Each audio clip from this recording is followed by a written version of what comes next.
કઈ સરસ મજાની વાર્તા કહું છું. એક ચક્કીબેન હતા. ચક્કીબેન તો બહુ હરખુડા હતા. આમ નાચે જંગલમાં મજાના મોજ કરે હો.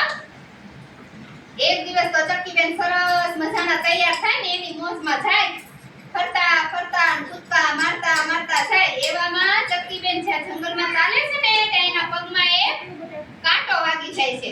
કાંટો વાગે એટલે ચક્કીબેનને પગમાં બહુ લોહી નીકળે છે.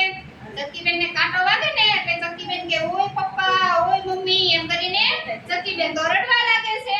ચક્કીબેન રડે છે એનો અવાજ કોણ સાંભળી જાય છે? પોપટભાઈ સાંભળી જાય છે. એટલે પોપટભાઈ ઉઠતા ચક્કીબેન પાસે આવે છે. ચક્કીબેન તમને શું થયું? તમે કેમ રડો છો? ચક્કીબેન કે મને પગમાં કાંટો વાગી ગયો છે. એટલે પોપટભાઈ શું કહે છે? અરે ચક્કીબેન તમને તો બહુ બધો કાંટો વાગ્યો છે. ચાલો હું તમને હોસ્પિટલ લઈ જાઉં. એટલે પોપટભાઈ છે એ ચક્કીબેનને લઈને જાય છે દવાખાને.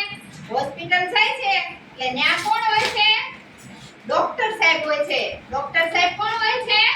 બાપભાઈ. ઈ ડોક્ટર સાહેબ હોય છે ને, ડોક્ટર સાહેબ એમ કહે છે શું થયું? તો કે આ ચક્કીબેનને તો કાંટો વાગી ગયો છે. પછી ડોક્ટર સાહેબ જોવે છે તો ચક્કીબેનને તો બહુ બધું વાગેલું હોય છે, બહુ બધું લોહી નીકળેલું હોય છે. એટલે ડોક્ટર સાહેબ કહે છે કે આ ચક્કીબેનને તો ઓપરેશન કરવું પડશે. તો કે પોપટભાઈ કે કાઈ વાંધો નહીં. એટલે ઈ ચક્કીબેનને હોસ્પિટલ મૂકીને જાય છે જંગલમાં. પોપટભાઈ તો વાયુ વેગે દોડતા જાન પર જંગલમાં ઉડવા માંડ્યા. જંગલમાં ઉડીને કાગરબેનને કીધું, કાગડાભાઈને કીધું, બધાને એક ને કહી દીધું કે ચક્કીબેનને કાંટો વાગ્યો છે ને ચક્કીબેનને તો બહુ મોટું ઓપરેશન આવ્યું છે.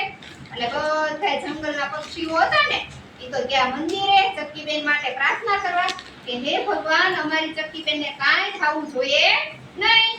એટલે બધાએ પ્રાર્થના કરી. પછી બધાએ હોસ્પિટલ આવે છે. ત્યાં ચક્કીબેનનું ઓપરેશન થઈ જાય છે.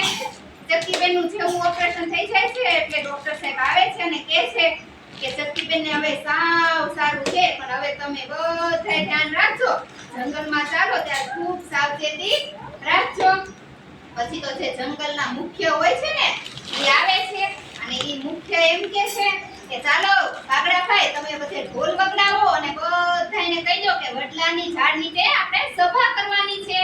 એટલે જંગલના મુખ્યએ બધાને કહી દીધું કે વડલાના ઝાડ નીચે સભા કરવાની છે. એટલે બધા પક્ષીઓને બોલાવવામાં આવે છે. બધા વડલાના ઝાડ નીચે ભેગા થાય છે અને જંગલના વડા છે જે મુખ્ય છે એ શું કહે છે કે હવે બધાએ ધ્યાન રાખજો. જંગલમાં નીકળો ત્યારે બધાને શું ચપ્પલ પહેરીને નીકળવાનું છે. એટલે બધાએ ચપ્પલ પહેરીને જંગલમાં આવવાનું છે. બધા પક્ષીઓ જાય છે મોચીની દુકાને ચપ્પલ બનાવવા અને મોચી સરસ મજાના બધાને ચપ્પલ બનાવી દે છે અને બધા પક્ષીઓ ચપ્પલ પહેરીને જંગલમાં ખૂબ ફરે છે ને ખૂબ મજા કરે છે અને બધાને ખૂબ જ ગમ્યું. તમને મજા આવી?